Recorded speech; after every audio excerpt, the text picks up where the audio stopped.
आप में बहुत सारे लोगों को पता ही नहीं है कि कौन से बर्ड लीगल हैं और कौन से बर्ड इलीगल हैं। आज वो बर्ड वाइल्ड में और कैप्टिविटी में आपको मिलेंगे नहीं। मेरी एक गवर्नमेंट से रिक्वेस्ट है, मेरा गवर्नमेंट से सवाल है, जो बर्ड आप कैप्चर करते हैं या रेस्क्यू करते हैं, आप इनको अगर रिलीज करेंगे, they will not survive in the wild without proper. Her pet hobby, चाहे वो डॉग्स हो, कैट्स हो, रेप्टाइल्स हो, इंसेक्ट्स हो या बर्ड हो, हर पेट हॉबी दो तरीके की रिस्पॉन्सिबिलिटी के साथ आती है। वो दो रिस्पॉन्सिबिलिटी कौन सी है? एक रिस्पॉन्सिबिलिटी होती है एथिकली मतलब आप उस पेट को किस तरीके से रखते हो, किस तरीके का फूड देते हो, किस तरीके का एनवायरनमेंट देते हो, किस तरीके से इनकी मेंटल इनरिचमेंट करते हो। और नंबर 2 होती है लीगली तौर पे, क्या ये पेट लीगली तौर पर अलाउड है या नहीं है। बहुत सारे पेट हॉबिस्ट, खासकर पैरट से रिलेटेड बर्ड हॉबिस्ट को ये तक जानकारी नहीं होती कि कौन से बर्ड लीगल है और कौन से बर्ड इलीगल है। And I am talking about specifically India. मैं इंडिया से रिलेटेड मैं बात करना चाहता हूँ कि आप में बहुत सारे लोगों को पता ही नहीं है कि कौन से बर्ड लीगल हैं और कौन से बर्ड इलीगल हैं। तो इसीलिए आप इस तरीके की न्यूज़ काफ़ी देखते रहते हैं, जैसे कि ये।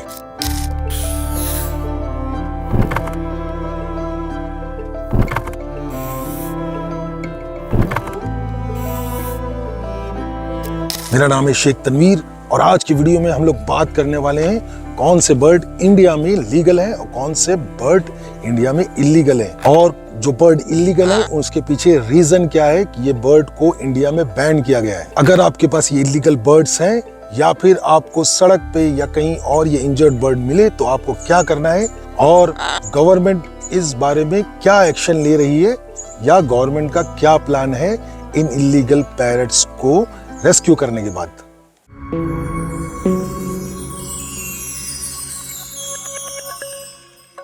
सबसे पहले हम लोग शुरुआत करते हैं कि लिस्ट ऑफ पैरट्स। देखिए, ये जो चैनल है, ये जो मैं वीडियो बना रहा हूं, मैं पूरे बर्ड्स को नहीं कवर कर सकता because there are many species. इसके अंदर मैं सिर्फ बात करूंगा ऐसे बर्ड्स की जो इंडिया में खरीदना, रखना और उसको बेचना इलीगल है। तो सबसे पहला जो बर्ड आता है, जो सबका फेवरेट है, वो है Indian ringneck. Indian ringneck parrot जो बहुत कॉमनली अवेलेबल होता है, बहुत से लोग उसे देसी पैरट भी कहते हैं। ये बर्ड रखना, खरीदना, बेचना as per Indian wild life act 1973 ये लीगल नहीं है। नंबर 2 जो सबसे पॉपुलर कैटेगरी होती है वो होती है अलेक्जेंड्रीन, जिसे हम लोग पहाड़ी, महाराष्ट्र में या इंडिया में पहाड़ी पैरट कहा जाता है। इस बर्ड को रखना महाराष्ट्र, न सिर्फ महाराष्ट्र बल्कि all over India is illegal. इसके साथ साथ जो सबसे फेमस होते हैं, जैसे मैंने बता चुका हूँ, रिंगनेक, पहाड़ी या अलेक्जेंड्रीन, या उसके बाद आते हैं प्लम हेडेड पैराकीट। ये बर्ड दिखने में तो लगते हैं रिंगनेक के जैसे, मगर इनकी जो सबसे खूबसूरती आती है ये इनके प्लम कलर के फेस के वजह से, हेड की वजह से आती है, इसीलिए इसे प्लम हेड पैराकीट कहा जाता है। इसके साथ साथ आप देखेंगे मलबार पैराकीट, जो दिखने में दिखता तो अलेक्जेंड्रियन पहाड़ी जैसा है, पर इसकी जो कलर कॉम्बिनेशन जो आता है वो हल्की सी ब्लूइश होती है। ये बर्ड मलबार रेंज जैसे केरला साइड में ज़्यादा दिखते हैं, तो ये बर्ड भी रखना अलाउड नहीं है। इसके साथ साथ में मॉस्टैच पैराकीट, मॉस्टैच, अगेन इसे मॉस्टैच क्यों कहा जाता है, क्योंकि इनके जो फेशियल फीचर्स हैं वो एक मूंछ जैसे दिखते हैं, मॉस्टैच जैसे दिखते हैं, इसीलिए इन्हें मॉस्टैच पैराकीट भी कहा जाता है। इसके साथ साथ में कुछ फिंचेस जैसे रेड मुनिया, या जिसको स्ट्रॉबेरी फिंचेस भी कहा जाता है, उसे भी रखना अलाउड नहीं है, क्योंकि as per wildlife act 1972 any native Indian species of birds को आप केज नहीं कर सके। आप गौर से समझिए कि नेटिव इंडियन स्पीसीज, इंडिया के जो बर्ड है, उनको आप, वाइल्ड पैरट को आप पाल नहीं सकते।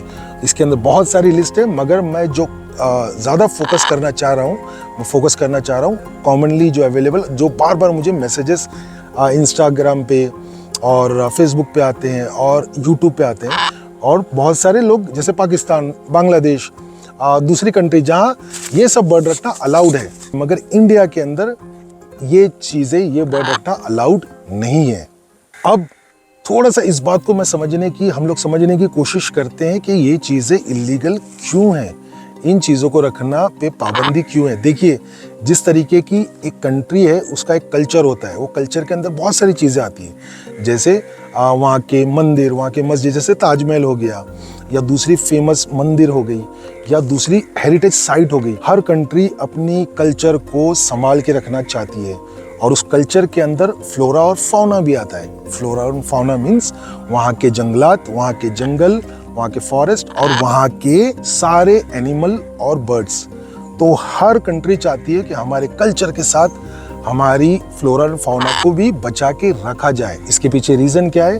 There are many bird species. Bird तो छोड़ दीजिए, पैरट के अंदर दुनिया में बहुत सारी कंट्रीज है जो वो पैरट एक्सटिंक्ट हो चुके हैं। एक्सटिंक्ट मतलब आज वो बर्ड वाइल्ड में और कैप्टिविटी में आपको मिलेंगे नहीं। तो एक कल्चर, वो सोसाइटी, वो देश का एक निशानी वो गायब हो चुकी है। तो इसीलिए इंडिया में इन बर्ड्स को रखने पे पाबंदी लगाई गई है। अगर आप जानना चाहते हैं कि कौन कौन से बर्ड सारे वर्ल्ड में एक्सटिंक्ट हो चुके हैं, ये रही उनकी लिस्ट।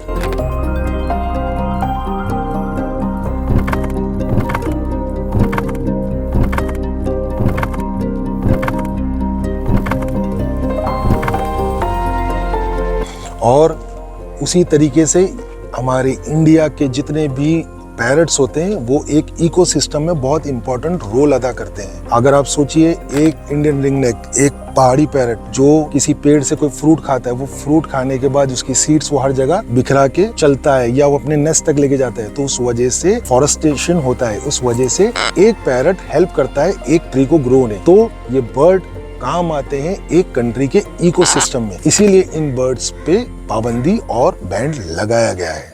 अब हम बात करते हैं क्या गवर्नमेंट सही कर रही है इन चीज़ों पे बैन लगाने की। देखिए, बहुत सारे हॉबीज लोग ये बोलते हैं कि यार हम लोग तो इनको बहुत अच्छे से रख रहे, प्यार से रख रहे, मगर इससे क्या होता है, आप लोग है ना, एक इलीगल ट्रेड, एक गवर्नमेंट ने जिस चीज़ पे पाबंदी लगाई है, आप उसमें इकोनॉमिकली आप हेल्प कर रहे हैं इस इलीगल ट्रेड को बढ़ावा देने में। जितने ये बर्ड्स बिकेंगे, जितने ये बर्ड्स खरीदे जाएंगे, उतना ये ट्रेड को इकोनॉमिकली पैसों से फायदा होता है। इसी वजह से आप लोगों को जितना हो सके कि आपको अवॉइड ही करना चाहिए कि ऐसे बर्ड रखा जाए, क्योंकि ऐसे बर्ड्स पे अप टू 25,000 और up to 3 months of jail हो सकती है। अगर आप, बहुत सारे लोग इसमें क्या बोलेंगे, अरे मगर यार उसने तो रखा है, वो तो इंस्टाग्राम पे डालता है, वो अपने यूट्यूब पे उसका चैनल है। यस, ये चीज you are waiting for a disaster to happen. मतलब आप वेट कर रहे हैं कि कोई फॉरेस्ट डिपार्टमेंट वाला, कोई गवर्नमेंट ऑफिशियल या आपसे कोई जलने वाला वो फोटो खींच के किसी को भेज दे, फॉरेस्ट डिपार्टमेंट में कंप्लेन कर दे, तब आप वो रेट का, तब आप वो पेनल्टी का, तब आप वो इम्प्रिजमेंट का वेट कर रहे हैं। तो किसी का देख के इंस्टाग्राम पे, यूट्यूब पे, मैं बात कर रहा हूँ इंडियन रेसिडेंट्स की, ठीक है।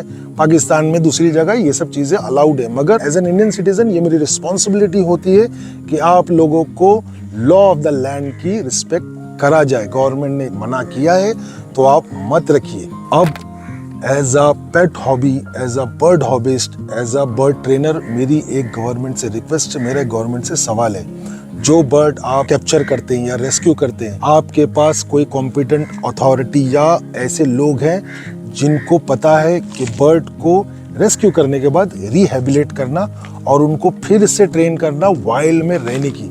क्योंकि देखिए, जितने भी गवर्नमेंट ऑफिशियल ये बर्ड को रेस्क्यू करते, कैप्चर करते हैं, वो सारे बर्ड्स घर का खाना, जैसे सीजनल फ्रूट्स, वेजिटेबल्स, ये सब खिला के बड़े करते हैं, जो ये वाइल्ड में इतनी आसानी से नहीं मिलते। तो इन बर्ड्स को ट्रेन करना पड़ेगा वाइल्ड में रहने के लिए फिर से, क्योंकि इनको इंसान सोशल होने की आदत हो चुकी है। आप इनको अगर रिलीज करेंगे, they will not survive in the wild without proper process of rehabilitation. तो उन बर्ड्स का आपके पास क्या एक सही सिस्टम है, क्या आपको एक फैसिलिटी है जहाँ पर इनको रिहेबिलिटेट कर सकते हैं। दूसरी बात, बहुत सारे इंडेंजर्ड और क्रिटिकली इंडेंजर्ड स्पीसीज जो वाइल्ड में खत्म होने वाले थे, जैसे स्पिक्स मकाओ, जिसको मिनी ब्लू मकाओ भी कहा जाता है, ये वाइल्ड में टोटली खत्म हो चुके थे, मगर एक सक्सेसफुल ब्रीडिंग प्रोग्राम के तहत इनको आफ्टर 37 ईयर्स इनको वाइल्ड में इन्होंने ब्रीड करना सीख लिया। तो जो एक कंजर्वेशन जो एफर्ट गवर्नमेंट दूसरी जगह लगाती है, क्या वो इंडिया में हो रही है? जैसे काकापू की, आज काकापू एक्सटिंक्ट हो चुके थे पर वाइल्ड में आज वो 200 से ज्यादा कुछ है।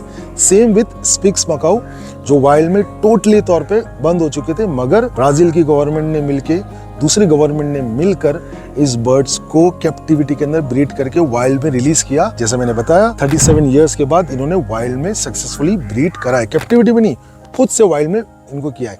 तो मेरा ऐसा मानना है किसी बर्ड को अगर आप बैन लगाते हैं तो उसके साथ साथ लोगों को एजुकेट करना बहुत जरूरी है। एजुकेशन गवर्नमेंट की तरफ से नहीं आती, एक पोस्टर आ जाता है, मगर गवर्नमेंट की तरफ से नहीं आती, दूसरी एजेंसीज की तरफ से आती है, दूसरे बर्ड हॉबीज की तरफ से आती है। नंबर 2, गवर्नमेंट ऑफिशियल्स को सोशल मीडिया के थ्रू इंफॉर्मेशन पहुंचाना बहुत जरूरी है। हम लोग ट्राई कर रहे थे कि joint commissioner of forest department से मिलने की, ताकि सारी क्लैरिफिकेशन उन पे ऑन कैमरा हो जाए। हम लोग ट्राई करेंगे आगे भी, मुंबई के जो कमिश्नर हैं उनसे हम लोग बातचीत करने की। देखिए, सबसे ज्यादा बर्ड जो एक्सटिंक्ट होते हैं हैबिटेट लॉस से होते हैं, मतलब उनके घर, उनके जंगल को काट के कुछ चीजें बनाना, वहाँ इंसानों की आबादी आना। आज अगर आप देखेंगे, मुंबई का सबसे फेमस एक छोटा सा जंगल है जो शहर के बीचों बीच है, जिसे आर्य मिल्क कॉलोनी कहा जाता है, उसको तोड़ के वहाँ पर मेट्रो शेड बनाया गया। मगर गवर्नमेंट ने वहाँ के फ्लोरा और फाउना के लिए सोचा कि वहाँ के अगर जो हैबिटेट लॉस होगा तो वहाँ के बर्ड या वहाँ के दूसरे जो भी एनिमल है वो क्या करेंगे। तो गवर्नमेंट को ये भी सोचना चाहिए कि जितना इनका हैबिटेट लॉस हो रहा है उसको कंट्रोल करे, या उनको अल्टरनेट जगह भी मिले जहाँ पर वो वाइल्ड में अपनी आबादी बना सके। पेट रखना या पेट की हॉबी करना कोई गलत बात नहीं होती, but as a citizen we must obey the law of the land. और ये आपको डिसाइड करना है कि आप किसी नेक्स्ट पैरट की एक्सटिंक्शन का रीजन बनना चाहते हैं या नहीं।